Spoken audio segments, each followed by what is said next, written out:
If one of your friends is about to turn 30, you need to all dress in all black and celebrate the death to their 20s. And if you have a Disney annual pass, y'all need to have a photo shoot in front of the Haunted Mansion. We just did this with my friend Vanessa for her 30th birthday, and we did one of the Capture Your Moment sessions where a Disney photographer follows you around and takes pictures. And let's just say, we killed it. Also, when I tell you everybody loved our outfits, we could not go anywhere without somebody being like, oh my god, you guys look so good. Then after the photo shoot, you want to keep the procession going and do a monorail crawl around the Disney resorts. We stopped at the Contemporary, the Polynesian, and of course the Grand Floridian. Then in a final farewell to Vanessa's 20s, we gathered to watch the fireworks over Magic Kingdom and said goodbye to her youth. This was so fun and I highly recommend it for anybody that's about to turn 30, but just make sure you don't accidentally cause a pile up at the top of the escalator like we did. Do we make it? We make it? We're good?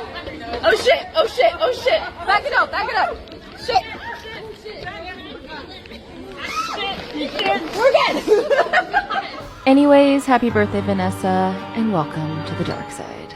Ever wondered what it's like to take the Bright Line from Orlando to Miami? Well, let's find out. So the Orlando Bright Line station is located at the Orlando airport, and from there it is a 3.5-hour trip to Miami. Now, I've never taken the Bright Line before, I've always just drove to Miami, but when I went in February for my birthday, traffic was truly an abomination. Plus, the hotel I was going to be staying at charges $50 a night for parking. So I was like, you know what? Let's just take the Bright Line. Let's avoid the traffic. Let's avoid parking. Let's do it. Now, unlike the airport, you do not have to get to Bright Line super early. That was something I was kind of confused about. I was like, how early do I need to get there? But they literally open the doors for the train 10 minutes before it takes off. So as long as you're there like 10 minutes before it leaves, you're good. Security literally takes like 2 seconds. It's super quick. Now, your girl is cheap and did not want to spend a lot of money, so I bought the cheapest tickets, which were between $50 to $60 one way. And I gotta say, the seats here are really spacious. I was shocked. I'm used to airplanes being so tiny and so cramped, so it was really nice to have a lot of legroom. And speaking of a lot of space, the bathroom was huge. Oh my god, I walked in and I was like, this is gigantic. And also what was weird is to open and close the door, you press this button. And I was like, I don't know how much faith I have in this little button, but I guess I gotta do it. And then when you go to flush, you have to like wave your hand in front of this thing. I have never seen that as a way to flush a toilet before, but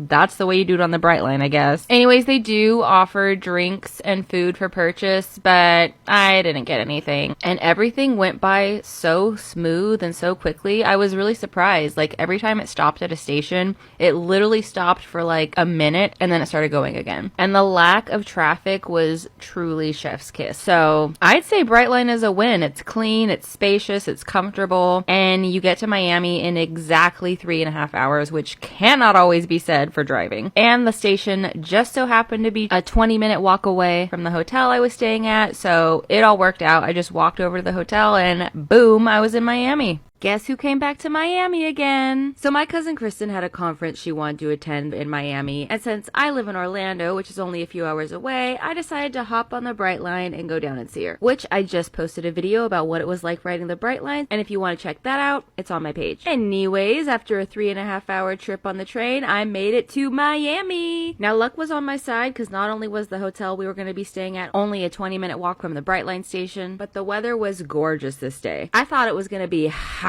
as hell in Miami because it usually is, but it was actually really nice weather. But this here was our hotel room. I always take the bed closest to the bathroom because your girl has to pee all the frickin' time. We stayed at the Intercontinental Miami, and this was our view. Very nice, very nice. Now, we didn't do much this day. We just kind of checked out the hotel and went and got some dinner. We thought about going to the pool, but didn't, and I wish we had because this is the weather we woke up to the next day. Gloom and doom, everybody. Now, luckily, it stopped long enough for us to walk to a nearby brunch spot I really wanted to check out, and pretty much as soon as we got seated, it started raining again. So thank God we picked indoor seating. Anyways, I ordered the French toast bites with Nutella on the side, and honestly, I'm not a big French toast person. I don't eat it very often, but I was kind of craving it, and this French toast was pretty good. Meanwhile, Kristen ordered whatever the heck this is. I know, I'm a great influencer and just so informative. Anyway, since the weather was ass, I was like, let me just do something indoors today, especially since Kristen had her conference she had to go to. So I hopped in an Uber and went to have a spa day. The spa I went to is the Lapis Spa at the Fountain Fontainebleau Hotel. I think that's what it's called. Miami locals, you can yell at me if I mispronounce that.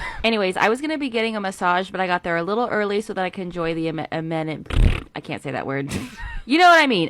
Amenities, whatever. Also, one thing I really appreciate about this spa is they had plus size robes. Because I freaking hate when you go to a spa and it's the same size robe for everybody. And I just look at that tiny ass robe and I'm like, what do you expect me to do with this? So shout out to Lapis Spa for having multiple sizes. Anyways, the massage was really good and everything was so relaxing. So I really enjoyed my time here. The only downside I encountered is that one of the features I really wanted to enjoy was out of commission, as they put it. This rain room right here. So I didn't get to lie down and have rain drench me from above. Sad. But what wasn't sad was going to eat at Garden House afterwards. This was a restaurant I really wanted to eat at the last time I was in Miami, but we changed plans last minute, so I came this time. I ordered the grilled chicken and got a pina colada, and I do not know how to pronounce what Kristen got. I've tried to say it like 5 times while recording this voiceover, but I'm just gonna spare your ears and show you. Food here was really good, and watching this right now is making me sad because I'm really hungry and this looks so good. I just want to eat it, but I can't. Anyways, the next day it was time to go to yet another brunch spot, and this time I ordered my favorite brunch meal, chicken and waffles. I love chicken and waffles. I also got this drink that was much stronger than I expected. Miami, you're always trying to take me out. You are always trying to take me out with these drinks, but I did not puke this time. Thank God I held it together. Anyways, this is what Kristen got, and after brunch we went back to the hotel and decided to have a pool day. But Miami, you were not hot enough for the pool. Like, the weather was really nice, but it wasn't hot, so that pool was cold. So I was heartbroken because I really wanted to swim, and I even tried to go in, but I only made it like ankle deep before I gave up. I was like, nope, can't do this. So the next day was the day that we'd be leaving. Kristen actually had a super early flight. She left the hotel at like 4 a.m. or something like that. But my bright line back to Orlando wasn't until 2:45, which I regretted pretty instantly because checkout was at noon. So I had a few hours to kill before my train, which would have been fine if I wasn't carrying around this heavy ass backpack. And yeah, I probably could have left it at the hotel, but I had it in my head that it was going to be easy to walk around for hours with this backpack. But no, it sucked. I actually ended up going to the bright line early and just hung out there for like an hour. And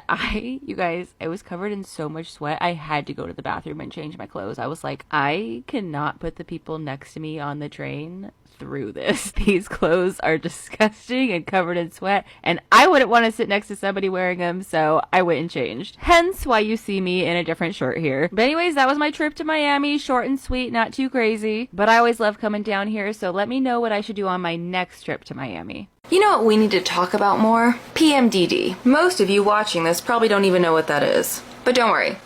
I got you. So PMDD stands for premenstrual dysphoric disorder. And what it is a severe reaction to the changes in your hormones during your menstrual cycle. Symptoms include things like depression, panic attacks, rage, and thoughts of ending your life. And symptoms mostly occur in the time frame between ovulation and when your period starts, although it varies per person. Now, most people tend to assume that it's like PMS and that you just get a little cranky before your period starts, but it is much, much worse than that. It's more like PMS on steroids. You get angry for no reason, you cry for no reason, you worry for no reason, and in severe cases, you constantly think about ending your life. PMS is more like a mild annoyance, but PMDD tries to ruin your life. What's even worse is that a lot of people have never heard of it, or they just don't believe it exists. It is often misdiagnosed as bipolar disorder, or it just gets swept under the rug because it's just a part of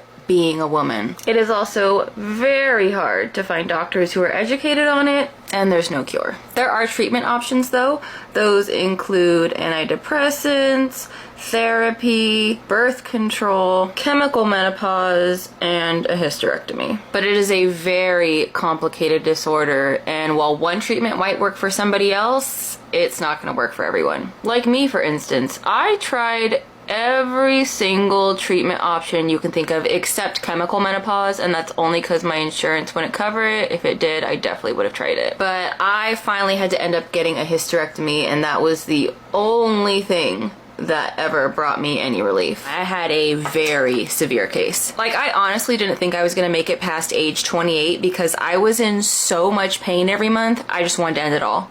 I had no will to live. I was just struggling all the time, and I wasn't afraid of death. I did not care about my future, and I did not want a future if it just meant that I was gonna suffer for decades until my body finally went into menopause. But I somehow found the strength to fight. I would literally be screaming at doctors. Like, if you guys have seen my Francine videos, Francine is literally my PMDD manifested into a character. Like, that was literally me during a PMDD episode. I would scream at the top of my lungs, and I would tell doctors that they were worthless and I was gonna die if they didn't help me. And finally, just a few months before I turned 29, I got a hysterectomy. I made it past 28, and my life has been so much better ever since. Like, it's truly been like night and day, and honestly, I don't really like to talk about PMDD anymore. Because when I think back to those days, all I remember is darkness and misery and suffering. It was just a terrible, terrible dark time in my life. And